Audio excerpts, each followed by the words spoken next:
Good afternoon. I'm Henny Strydom, teach international law at the University of Johannesburg, and I'm also currently the president of the International Law Association.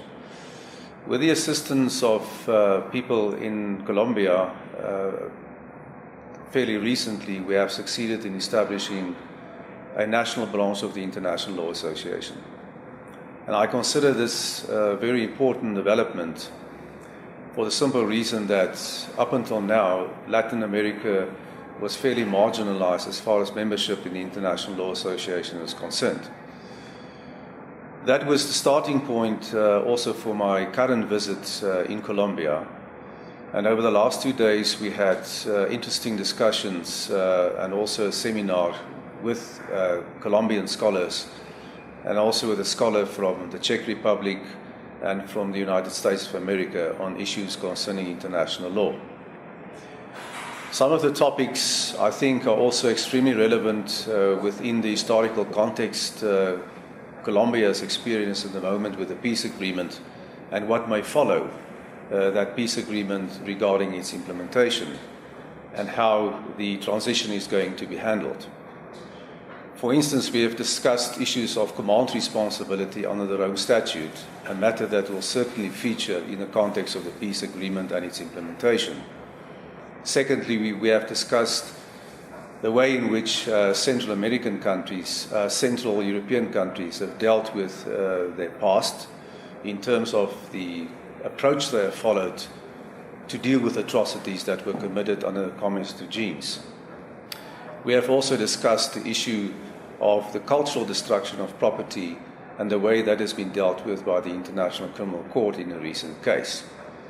Then we have also looked at fairly, quite often, difficult legal issues under the Rome Statute.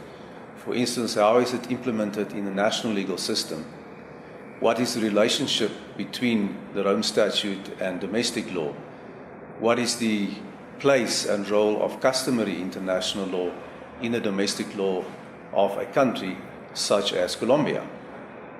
Those are all relevant issues with regard to the question how these principles that we find within the Rome Statute and within customary law international may be useful and may be applicable in taking the peace process forward and all its legal ramifications.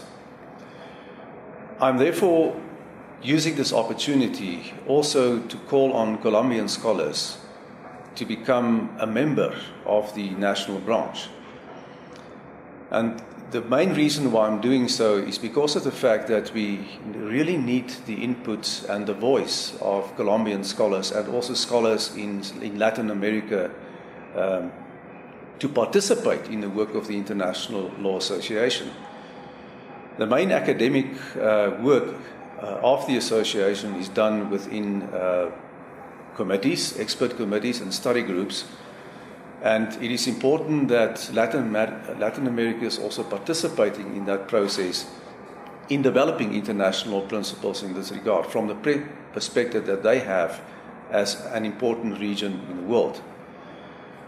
And it's only in that way, by joining the ILA, the national branch in Colombia, and by establishing more branches in Latin America, that we can expand the participation of scholars in Latin America in the work of the International Law Association, and in that way contributing to the further development of international legal principles and international law values. Thank you.